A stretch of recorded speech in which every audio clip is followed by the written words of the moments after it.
Welcome back to another Spirit Island video. In this video, we're going to be continuing my tier list, this time focusing on D tier. D tier, this is our deficient tier. Spirits deficient in multiple categories matching my criteria. And above here, this is my criteria. This tier list is for spirits who are on the borderline between C and F tier. Their inconsistency or spirit requirements actively hinder the team. They tend to be reliant on RNG elements such as minor or major draws to be effective despite having few drafts. Rarely can spirits in this tier take over the game, and usually hurts the team in multiple ways. Like F tier, these are spirits that I wish weren't on my team. And just looking at my criteria again, number 1 is consistency, 2 is the matchups, 3 is the number of spirit combos, 4 is the number of high power spirit combos, 5 is the ability to give out support, 6 is the ability to tank, 7 the ability to carry, 8 is the amount of blight it takes, 9 is the ability to create isolation pockets, 10 is how much fear is it generating, 11 is edge case proof, 12 is the number of viable boards for that spirit, and finally 13, can the spirit clear its board? Let's dive in looking at the first spirit. Looking at number 62, we have another Shadows aspect, this time Madness. Now, Madness is going to be another special rule that is going to replace your left innate. It says, when you add presence during growth, you may also add strife in that land. So this is going to give Shadows a defensive tool. It's actively increasing the number of tools you have in your kit. Rather than just having a range ignore ability, you're going to gain the ability to add strife in lands. It also gives you another special rule. It says Glimpse of the Shadowed Void. When your presence is destroyed, if invaders are present, you get 1 fear per presence destroyed. Now, this is a little unfortunate because some of the other shadow aspects allow you to straight up ignore range, which enables your 0-cost cards to be used a lot easier. Or Shadows is able to move presence around quite easily to help keep those presence alive. Unfortunately, this aspect is not going to keep those presence alive, but you are going to get compensated with fear.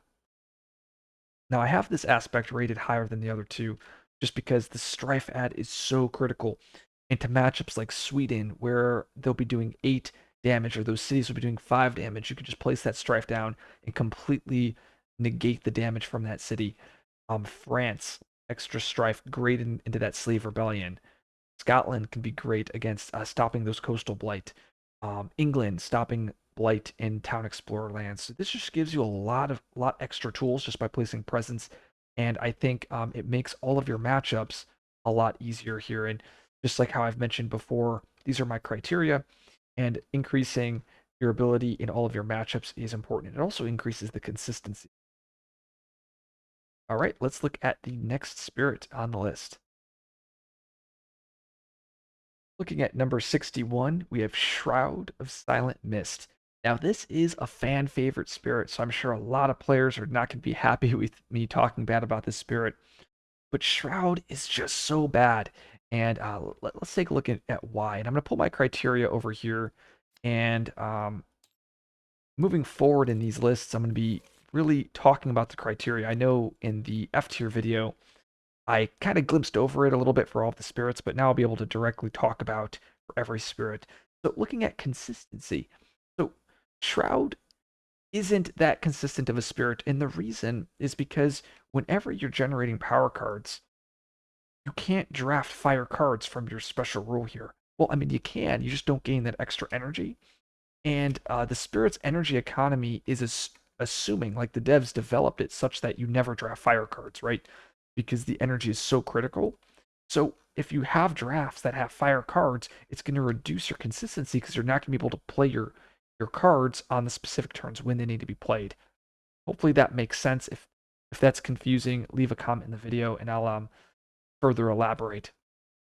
Matchup across all single level 6 adversaries. Shroud has several adversary matchups that are pretty poor. I know the biggest one is Habsburg Livestock is just absolutely devastating for the spirit, and that's because all the towns are durable, so it takes a while to actually kill these towns. In addition, you may have a town in a land. Let's say you have a presence here, and let's say you damage the town, right? And now normally you'd be generating your fear, you'll be generating your energy from your special rolls, but now Habsburg is going to gather that town out. So what ends up happening is like you'll damage towns, then they'll gather out of lands that don't have your presence, and then they'll just heal. And that's very problematic with Shroud. In addition, your Unnerving Pall that allows you to ignore damaged invaders doesn't line up too well into Habsburg, just because Habsburg tends to build so many buildings. And this is a zero range effect. This is a zero range effect, so likely you'll need a presence in that land. The land is likely going to look like this, and it's like, well, this is, even though you may ignore 3 damaged invaders, they're still going to be doing 2, 3, 4, 5 damage here. And I'm sure there's other pretty weak matchups as well. I know the Spirit is pretty good into like France. I've seen it have issues into Sweden, despite you having a lot of 1 points of damage. And really, the Sweden matchup problems occur if you have like the edge case explorers. Like a good example, if you're playing board E here, the board would look like this. So like if your wetlands comes up, you're dealing with these 2 very problematic lands that you might not be able to stop. Okay, so let's look at the next. So the number of spirit combos. So another problem with Shroud is it just doesn't combo with spirits. I've seen tons of players like point out, oh, what about green? Like Shroud can put presence in green's lands, and then green can use creepers, tear into mortar to weaken the lands, and then Shroud can get value off that special rule. And really, it's not realistic because Shroud's presence placement is so critical on its own board because it needs to have enough presence adjacencies to whittle down lands. So lending presence out tends to hurt the spirit, and even when you are lending those presence out, it tends to just not be impactful. Like green can care less if there's a presence there or not. It really doesn't matter for green's game. It's not going to be game changing. A lot of times I say Shroud is the spirit where all support goes to die. This is a spirit that I've played games with, and I'll give it power card gains, I'll give it pro lifts, and like it'll help Shroud, it'll make Shroud better. Like Shroud won't die, but Shroud won't be able to help other spirits out. It won't actually better the team. And that's just it's unfortunate. You really can't support this thing, and and it won't be able to kind of give back to the team outside of just increasing the fear generation. Number of high power spirit combos. This just doesn't exist. I'm sure someone can probably find something, but currently in the game, I can't envision a single high power spirit combo with this spirit. I mean, maybe you can possibly do like a bringer thing, but at that point, you now have a bringer and a shroud, so your team has significant problems that it has to deal with because you have 2 spirits that are very, very weak to the board. Ability to give out support. The spirit rarely gives out support. Really, the only way it can is with flowing in silent forms, and this could negate presence destruction, which is pretty cool, especially for those blighted events or those blight cards or those blighted events. But I find it just to be just not really matters most of the time. Ability to tank, it can't tank at all. Ability to carry or take over games, like I said, it can't. The more support you give, it just dies. Um, well, the support goes to die. The spirit won't die, but it's just useless. It's like throwing it in the garbage. Um, how much blight does the spirit take? Usually the spirit is blighting at least 3+ times into a lot of adversaries. I've seen games into Sweden where it blights 7 or 8 times if those edge case comes up. I've seen Russia games. Well, Russia, it tends to do decently, but it still is blighting at least 3+ times. Is how much fear does it generate? Now, this is something that Shroud does really well. In the early game, its fear generation is quite low, but in the mid to end game, I've seen this thing generate at least 4 to 5 fear a turn just off that special rule, which is pretty nice. Is it edge case proof? I'd say no. I couldn't think of a reason why it would be. Unnerving Pall is making invaders not participate in ravages, and the defend is fairly weak, so increasing aggression could hurt. Um, how many boards are viable? I'm not sure about the answer for this criteria here. And then can it clear its board? Nope, it cannot. Oh, and that actually talks about can it create isolation pockets? And no, it cannot either. And likely it's going to be causing bleeding onto other boards. So by having Shroud on your team, it's going to leave invaders around. I see this all the time in my shroud when I play with shrouds. Um, they'll have all these buildings around here. They'll be generating this fear and energy, and then it's like, well, they'll generate 2 fear, but then they'll cause like 4 explorers because all of these adjacent boards are going to have adjacencies there. So it's like, was that 2 fear equivalent to causing 4 extra problems the team has to deal with? And the answer to that question is no, it is not. Um, okay, so I think that's it for the spirit. I think the spirit is fun to play. I've played it a couple times. It's very interesting. It just feels very weak. And like I said, I went through the criteria. I mean, it pretty much is negative across all these criteria, and that's why it's so low on the list. Looking at number 60 here, we have Heart of the Wildfire. This is another spirit that's a fan favorite and a spirit that I just do not like playing. And when it's on my team, it makes me so sad. And really, it's there's a couple reasons. First, Blazing Presence. The spirit is constantly blighting in that mid game, which is pushing the team towards that blight loss condition, flipping that blight card and causing a lot more problems for the team. In addition, this is a spirit, like its energy economy is so fragile in the early and mid game, it's not going to be able to contribute to those payment cards, so those events that get flipped, those it won't be able to transition to majors just because you don't have the energy.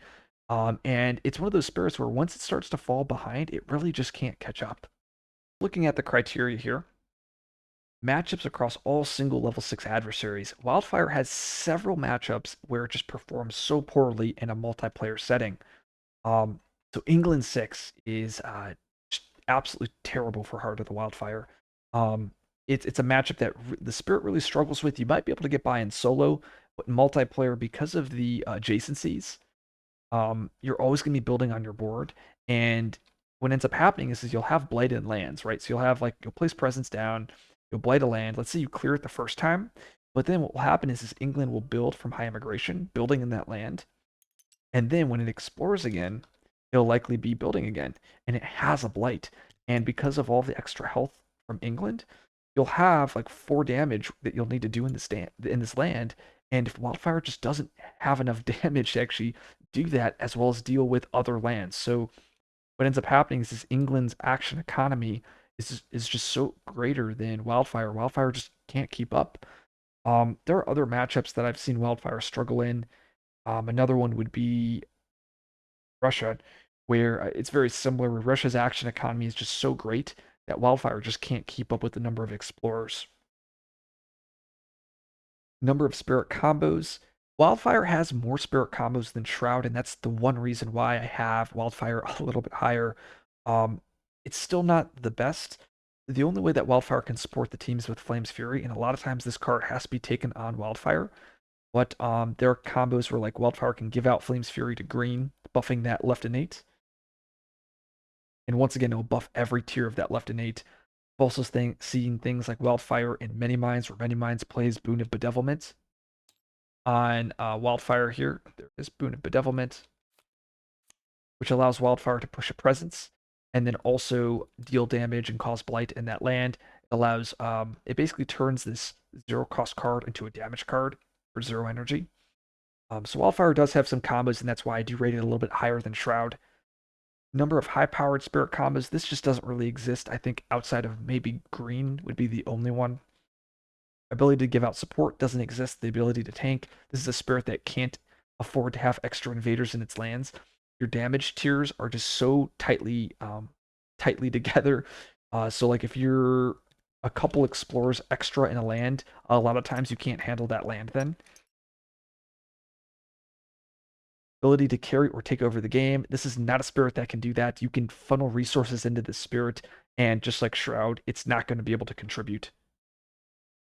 Or it's not going to be able to contribute compared to if you gave those resources to other spirits on the list. How much blight does the spirit take? It's always taking at least 3 blight. I know there's some matchups you might be able to get by with 2 blight if you get lucky or good RNG, but once again, we're looking at consistency. Can the spirit create pockets? Yes, it definitely can, and that's one of the benefits of playing Wildfire. You're playing like Wildfire, Darkness, trying to think of another one. Trickster. These are spirits where you can kind of all put them on the same team, and they all have these fast damage, tempo control abilities that can help create a pocket on the board such that you can prevent further explorers.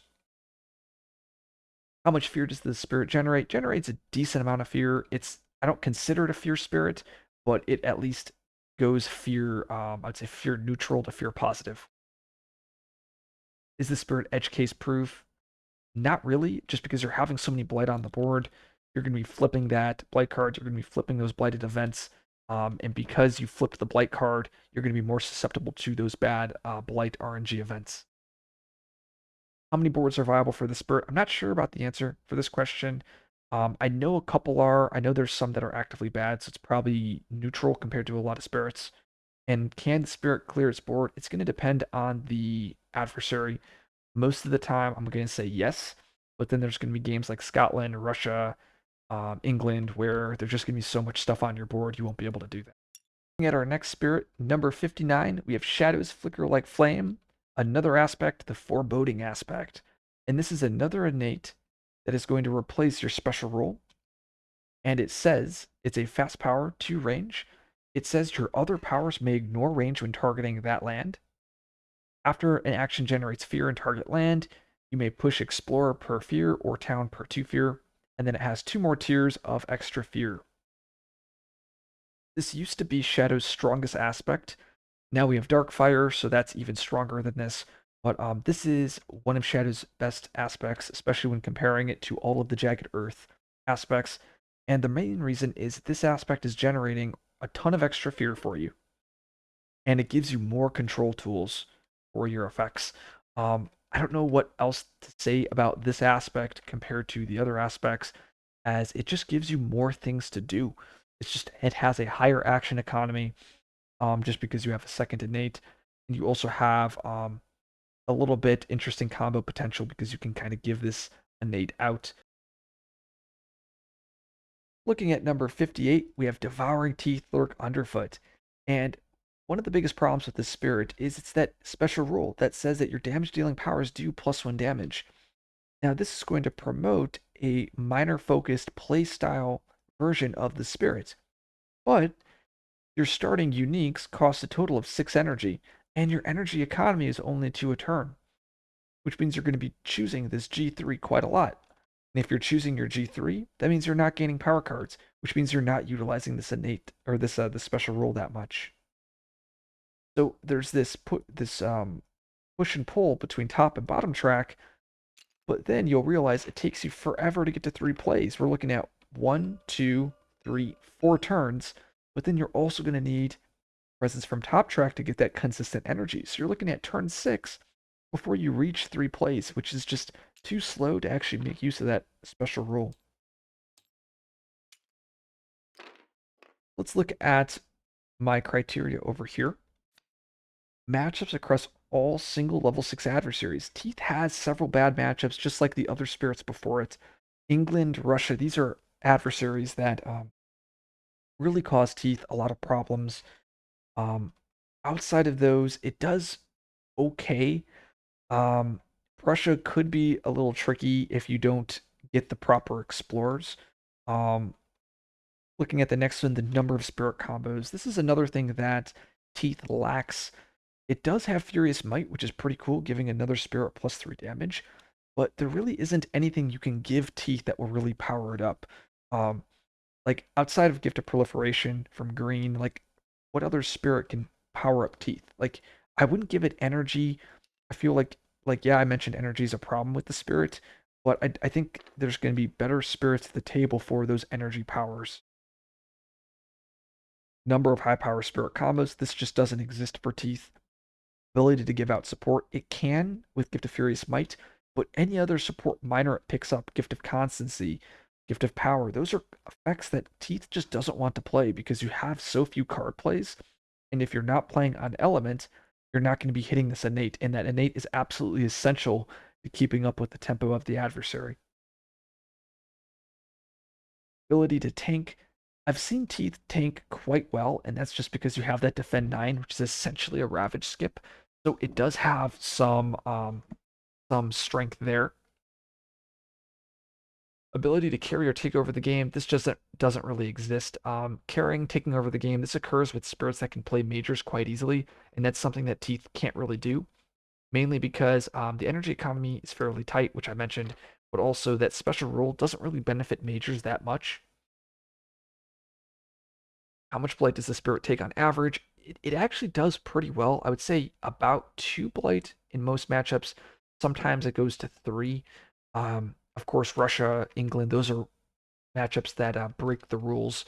Uh, I've seen Teeth take 7 to 10 blight into Russia, but usually into like France, into Sweden, Teeth takes maybe like 1 to 2, does pretty well.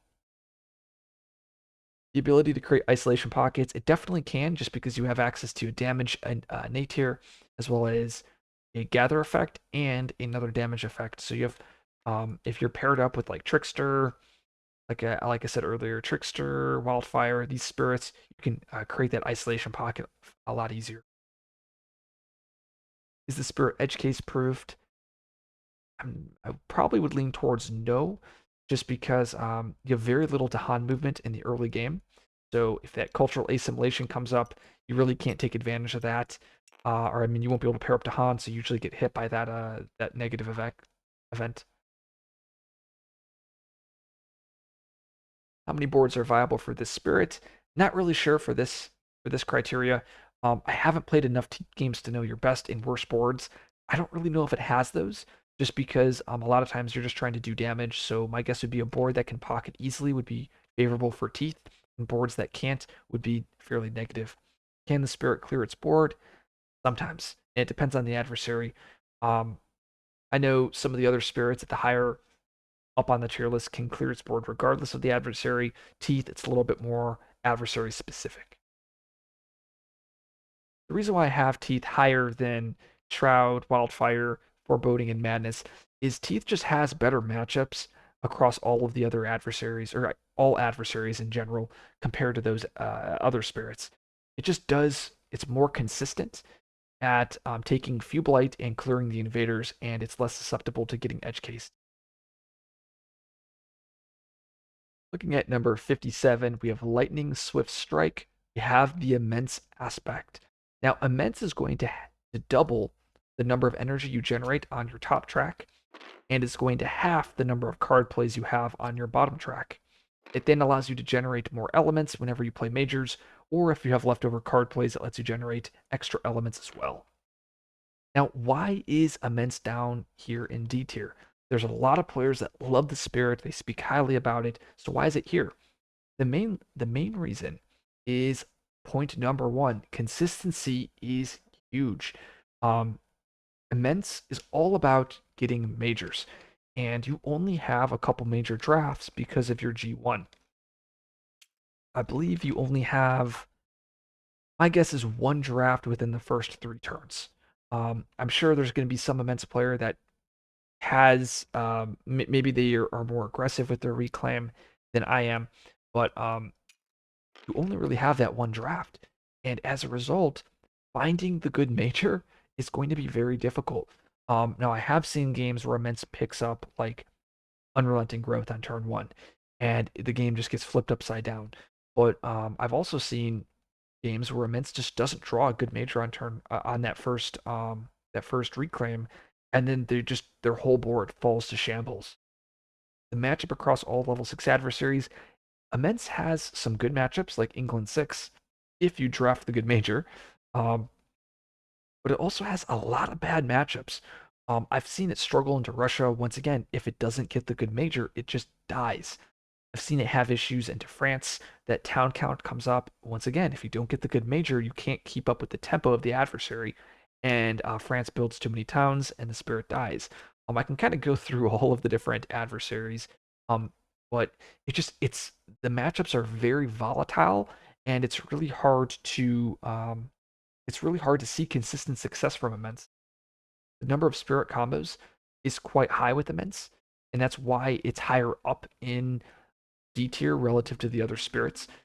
This is a spirit where if you can give it more power card drafts, to give it more drafts outside of that one in the first 3 turns, like maybe Keeper gives it a power card, maybe Roots does, and now you're looking at 3 cards in the first 3 turns, then then the spirit does quite better, and it also can take over the game a lot easier just because it now has found those very overpowered majors. Number of high power spirit combos, like I said, those combinations where you can give the spirit majors, and if Immense finds them, it can completely take over the entire game for multiple spirits. The ability to give out support, relatively low and slash limited. It does have Lightning Spoon, but I always see Immense players forget this card. So I really don't know what to say. If you draft any support minors, you really can't play those because your card plays are so limited.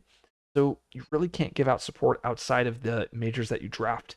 But then if you draft a support major, you're always playing it on yourself because you need to get ahead. So it really just doesn't give out support. Ability to tank. Usually it can't tank, though it depends on the majors you draft. The ability to carry, I've already talked about. It can carry quite well if you get lucky on your drafts. How much blight does it take? Even when you get lucky, I see this thing blight upwards of 4 times, usually into most matchups.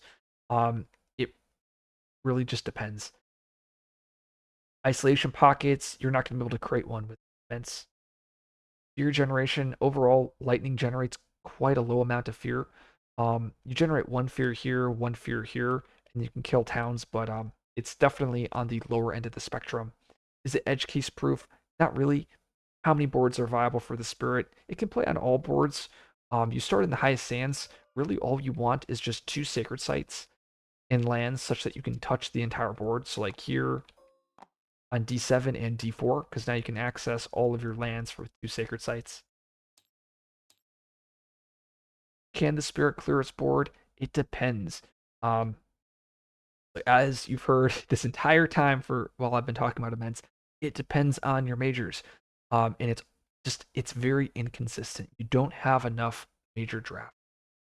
Another problem that Immense has is it only has 2 elements on its starting uniques. So whenever we get those payment events, it just doesn't have the elements needed to discard or to forget to pay for those events. And maybe that should be like my hidden 14 criteria, like the ability to pay for events. Um, but like previous spirits that we've talked about, like Foreboding has that moon air, or Wildfire has the plant, has the air, has the sun. Shroud has the water, moon, air. It has very good forget elements. Lightning only has that air.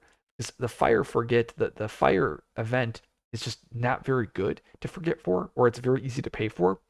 The air you have to pay for the air, which it is able to do, but it's missing the sun, it's missing the moon, it's missing the plant, and those are really important events that need to be paid for. Looking at number 56, we have Bringer of Dreams and Nightmares. And once again, this is another spirit that a lot of players enjoy, but it's just not that good. Um, there are plenty of reasons. First, your plays track is very limited, so you really can't go down the plays track. You got to go towards those majors. And because of the special rule, you can't really kill buildings easily. So that's going to be pushing the whole team towards a tier level victory. Most spirits, they can win in tier level 2 or tier level 3. With Bringer, it has to be a tier level victory. Just like Immense, Bringer is going to rely heavily on those majors, so the consistency is going to be down. Now, luckily for Bringer, it has plenty of more major drafts than Immense, and that's one of the reasons why I rate Bringer higher than Immense. But still, it runs into those issues. Matchups across all level 6 adversaries, Bringer has some pretty bad matchups. If you've ever played it into Russia, then you'll know what pain is, because that is one of the toughest matchups in the game. And I've seen the team lose because of Bringer so many times because of that matchup. The number of spirit combos, fortunately, Bringer is part of a lot of combos, and that's mainly because of that left innate, being able to flip up fear cards as well as grant elements to support the team. High powered spirit combos, Bringer is part of a couple, and that's mainly because of that left innate, that special rule. Being able to generate a lot of fear by killing cities, you're playing with a team that can throw a lot of buildings into a single land, and then you can nuke that land.